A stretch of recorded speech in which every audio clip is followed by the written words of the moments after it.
मध्य प्रदेश उच्च शिक्षा विभाग का बड़ा फैसला देखने को मिला है। एनडीटीवी से बोले उच्च शिक्षा मंत्री इंदर सिंह परमार, उत्तर पुस्तिकाओं का डिजिटलाइजेशन किया जाएगा।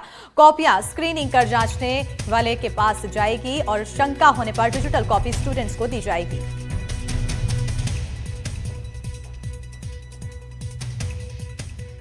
उच्च शिक्षा मंत्री इंदर सिंह परमार मेरे साथ मौजूद हैं। आज बरकतुल्ला में कार्यक्रम में पहुंचे थे। सर, आज कई तरीके की बातें आपने कही कि हम डिजिटलाइजेशन से आगे बढ़ रहे हैं, जो कापियों में गड़बड़ी हो रही है वो ना हो, सरकार ये भी तय कर रही है। सर, क्या योजनाएं हैं पूरी? देखिए, मध्य प्रदेश देश में पहला राज्य होगा जहां पर हम हमारे कापियों को जितने का डिजिटलाइजेशन कर रहे हैं। कापियों की स्क्रीनिंग होगी, कापियां संबंध जांचने वाले के पास जाएगी, डायरेक्ट उससे आ जाएगी। कापियों के जो मूल कापी विद्यार्थी की है वो अपने विश्वविद्यालय में रहेगी, ताकि कापियों के बंडल इधर उधर नहीं हो, मूल रिकॉर्ड इधर उधर नहीं हो। और हम तो आगे उस पर और काम करने वाले हैं कि जो बच्चा मांगेगा, परीक्षा संपन्न है उसके बाद यदि कापी की वो मांगेगा तो कापी की प्रति भी ऑनलाइन हम उसको उपलब्ध करा देंगे, ताकि किसी प्रकार का वैल्यूएशन में जो शंका रहती है विद्यार्थी को, वो शंका समाप्त हो जाएगी। एक बहुत पारदर्शितापूर्ण हम उस वैल्यूएशन के सिस्टम को लागू करने वाले हैं। आपने कहा कि विश्वविद्यालयों को हम सभी भाषाओं से जोड़ रहे हैं, ये भी एक कार्य योजना तैयार हो रही है। देखिए, हमारे विश्वविद्यालयों ने सबने, सारे वाइस चांसलर और हमारे रजिस्ट्रार मिलकर के सब सरकार के साथ बैठ कर के निर्णय किया है कि एक विश्वविद्यालय एक भारतीय भाषा को या दो भारतीय भाषा को अपने यहाँ चलाएगा, उसको क्रेडिट देंगे, क्योंकि नई शिक्षा नीति में क्रेडिट सिस्टम है।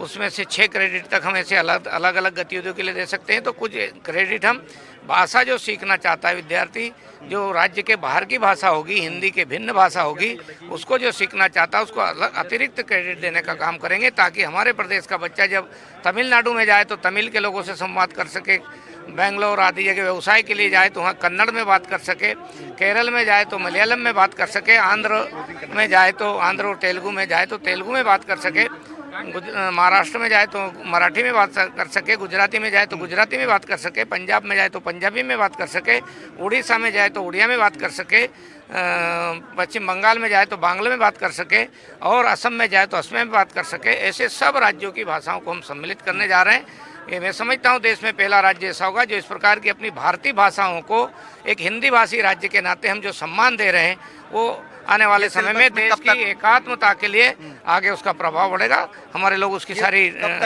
उसका सारा जो पैटर्न है वो हमारे शिक्षाविद मिलकर के तैयार कर रहे हैं। अगले सत्र से वो प्रारंभ हो जाएगा। अगले सत्र से ये व्यवस्था मध्य प्रदेश में लागू हो जाएगी और मध्य प्रदेश देश का पहला ऐसा राज्य बनेगा जहां डिजिटली कॉपियां उपलब्ध होंगी, और कॉपी की अगर कोई प्रति चाहेगा तो उसे भी डिजिटल तरीके से मुहैया कराई जाएगी और सभी भाषाओं को कॉलेजों में जोड़ा जाएगा। भोपाल से कैमरा पर्सन राजू बाथम के साथ आकाश द्विवेदी, एनडीटीवी।